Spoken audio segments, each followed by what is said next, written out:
First of all, the first card out here is the Ace of Wands. This represents your first house.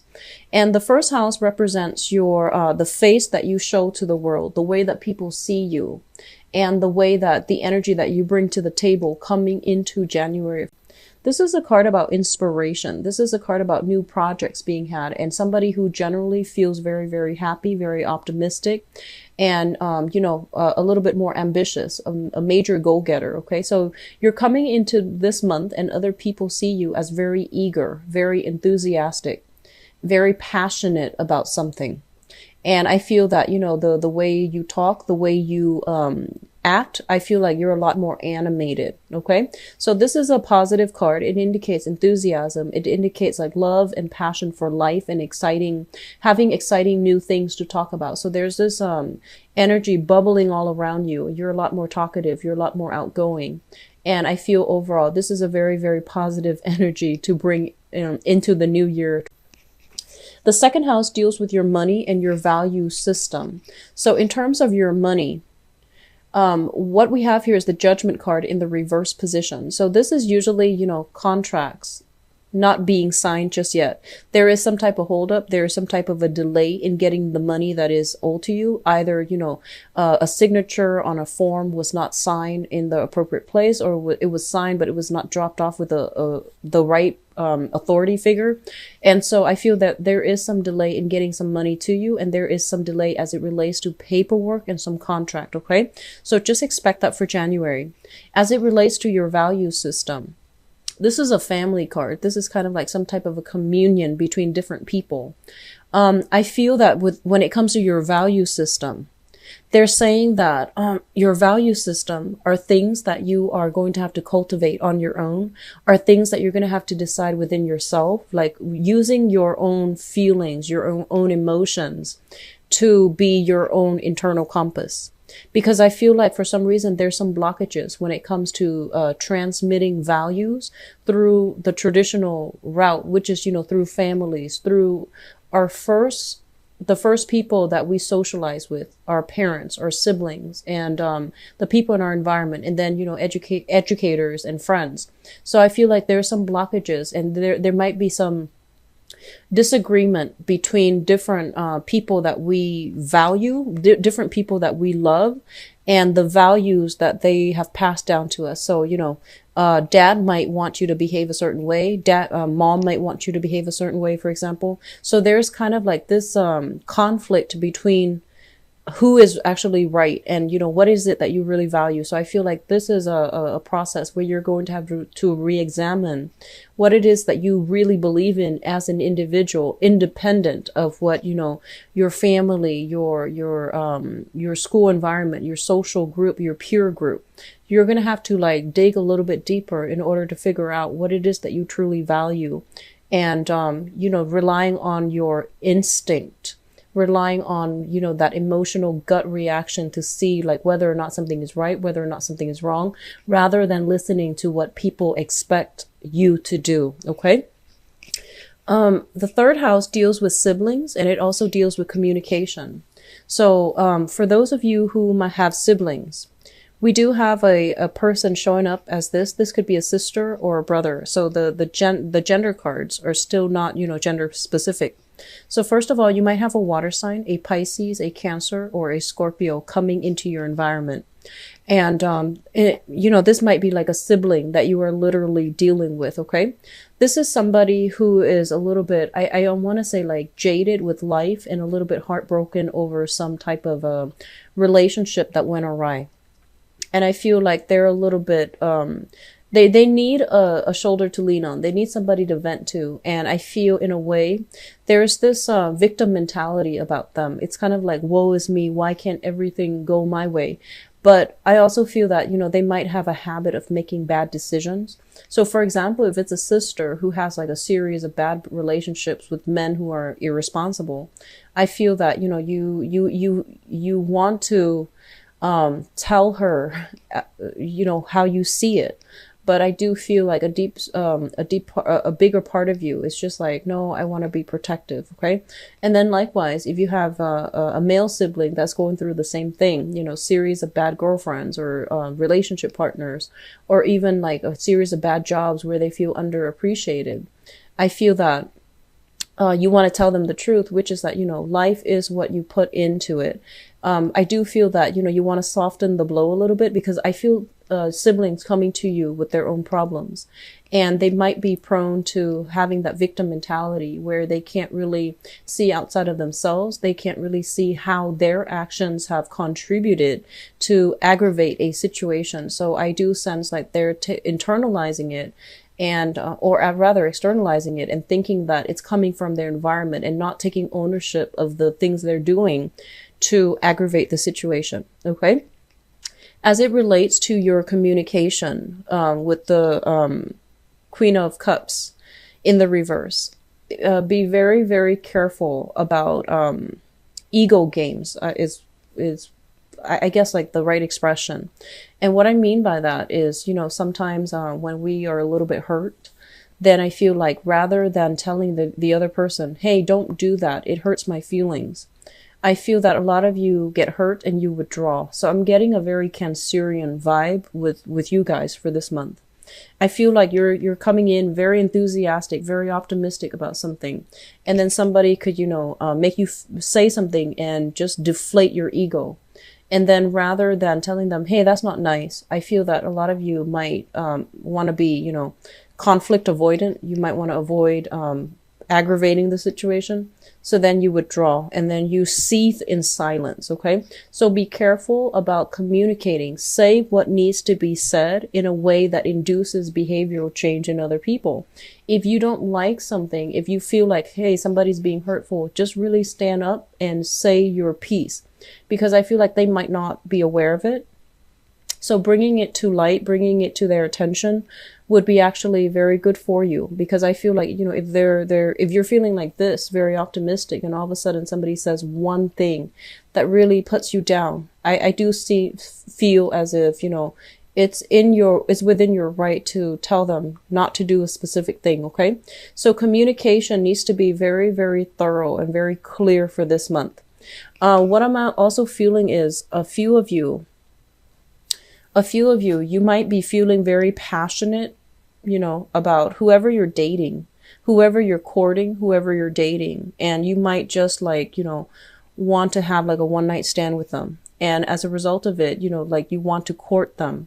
And so you may make promises that you can't deliver. So be careful about false promises made to another person on an emotional level, because I do feel there is some issues with communication where somebody is not expressing themselves in a very clear and easy to understand manner. So there's some emotional manipulation going through in your communication sector. Okay. What I'm also feeling as well, the fourth card, the fourth house, deals with the family environment, as well as the card of the mother, the card that represents the mother. So we have here the Ten of Wands, and the Ten of Wands is a person that is, they're pushing against the tides. They have a lot of responsibilities on their plate. And they were somebody that, you know, took care of everything. So, I feel that you guys, you have, you come up in an environment with a mother who is very, very independent.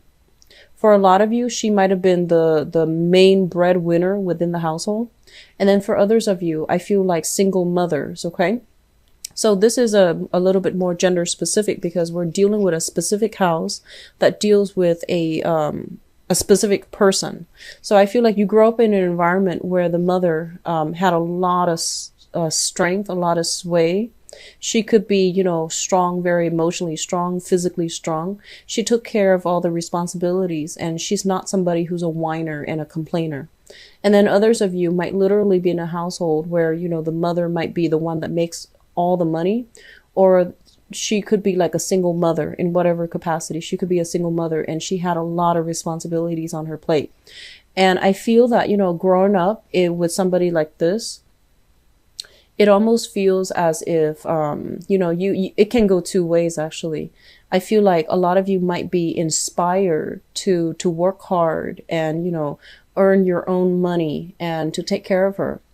And then on the other end of the spectrum, we might have somebody like this where they had to take care of practical responsibilities, bills, car payment, driving the kids to school, making sure everybody's fed, making sure the house is clean, making sure the dogs are walked.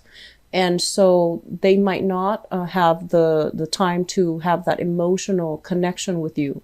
And so I feel like on the one hand, they're there, but on the other hand, you feel emotionally neglected in that relationship. You felt as if she didn't have time for you. And so rather than wanting to grow up and emulate, wanting to be this person or wanting to take care of this person, I feel that you might go the opposite direction where you might have a little bit of resentment because she was not available to take care of you on the emotional level. As it relates to the family as well, this is the card of the mother and also the family that you grew up in. I feel honestly, some of you might be single children. Like you might grow up in an environment where there might not have been a great rapport with siblings. Like for whatever reason, you might not be very close to your siblings. You might not divulge secrets with siblings, and you might not have had like a very strong bond with one another. So everyone did their own thing. You could also be the only child where, all the responsibilities, all the tasks, all the chores were kind of like laid on you, mainly because there isn't another sibling to delegate to or to, split the responsibilities between. So if you were also, grown up in an environment early on in childhood where you had to take care of everything, you might also be the oldest child. You had to take care of everything. There might be some resentment here that needs to be released, okay? They're saying like a lot of burdens coming in from growing up in an environment that might not have been very stable. And so there's a little bit of like this need to want to revert to that childhood state where somebody takes care of us again. So I feel that energy coming through for this month. Feeling a little bit like, so for example, you might feel like you might be in a situation where somebody says something that makes you feel kind of like unloved, underappreciated, and emotionally like distraught. And so it triggers something in childhood that it could also, cause a situation or a similar situation might have happened in childhood where you felt the same way. And so I feel like, there needs to be some type of sorting out something within your family unit, the family that you grew up in, so that you can heal and so that you're not defensive or you're not too sensitive when engaging with other people. Okay. And more importantly, meaningful communication is the most important thing. But when when something triggers something else from childhood, we automatically get into defensive mode and we act instinctively and without, having the ability to thoroughly sort out our feelings and plan out what we're going to say. So I do see something like that coming through here. It might be a trigger for some of you for this month. In terms of the family unit that you have created for yourself. So this is, grown up. Like after you've grown up, you move out and you start your own family, for example. There's a lot of responsibilities in the household. This is the card about being shuffling around, moving every few years, like upgrading to a new place or downgrading your house environment. So moving every few years, having to like move around quite a bit. And so this is like carrying all your stuff with you, literally. Like picking up all the pieces and moving on. So I feel like there might have been a recent house move for some of you. You're moving to a new place that might be bigger and you're setting roots. So I do feel new houses coming through very strongly for many of you. There might be new additions to the family, like new people moving in, new people moving out. And so the house environment itself, it's very, it's thriving and it's very robust. Okay. The fifth house deals with fun, creativity, and it can also it's the house of children as well. So we have the Page of Wands. For those of you who are old enough to have children right now, You might literally have a child who is a fire sign, a Sagittarius, an Aries, or a Leo, sun, moon, or rising. And this is a very, very fun, exciting, adventure-seeking type of a child.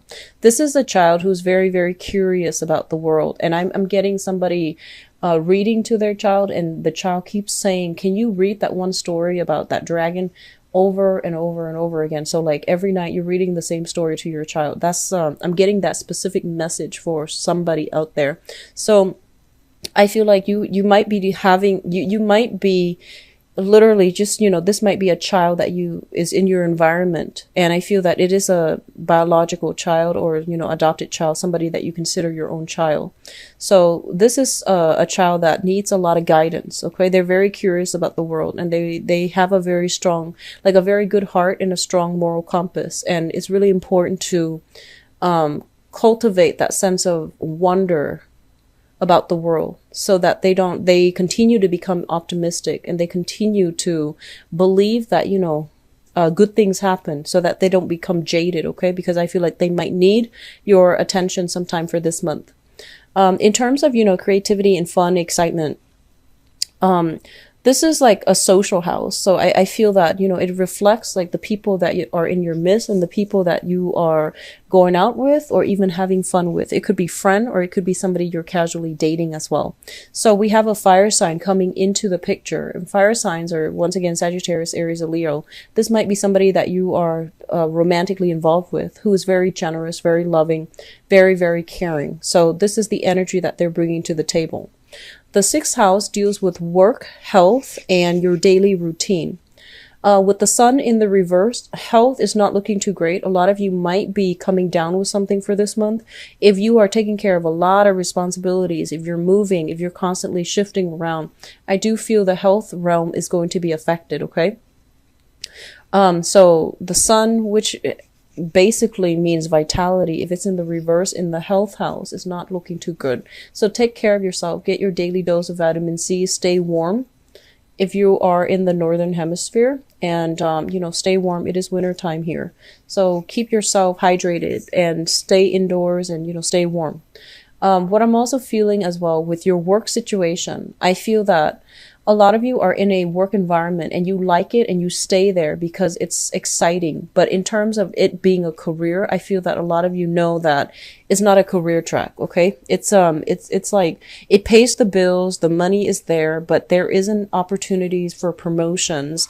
There isn't opportunities for, advancement, like long-term growth potential, or even opportunities to advance above the position that you start out with. So I feel like it's fun, it's exciting. It might even be part-time, but I feel like it's draining your vitality as well. So I feel like work affecting your overall health, physical health, mental health. Okay. So these are areas to look out for. If you're in an environment where you're just definitely not happy, don't let it affect your emotional health or even your physical health, because I see that coming through as well. In terms of your daily activity, with the sun in the reverse, I feel like low energy. So you're starting right off the bat with a lot of enthusiasm, but I feel like towards, the second half of the month, you're going to start to feel this drainage when it comes to your vitality, your overall energy level, your metabolism, and things like that.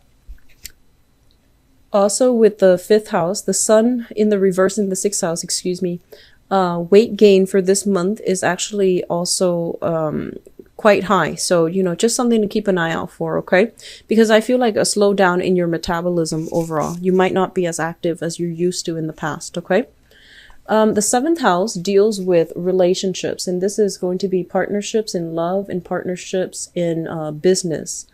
So if you have a business partner, I feel that you're dealing with somebody who is very, very generous. And this is a card about karma, and it's very good karma.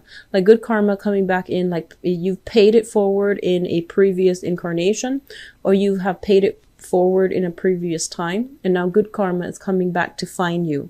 So I do feel, they're saying like money coming back to the sender. So I feel like if you have been in a business partnership with somebody, you guys are going to expect a big financial windfall coming through for your business venture. And likewise, if you both have been, helping a lot of people with your business, I do sense that there are a lot of clients coming through as well. So overall, it looks very positive when it comes to partnership.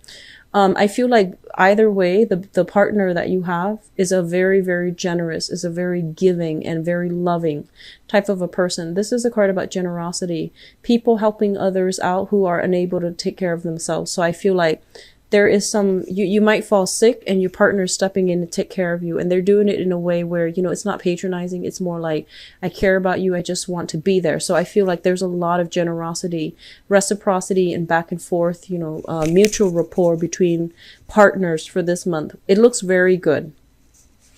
Now, in terms of your eighth house deals with joint finances.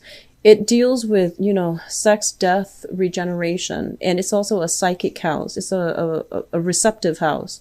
But for the sake of this reading, let's just focus on your joint finances. First of all, we have here the Five of Pentacles in the reverse position.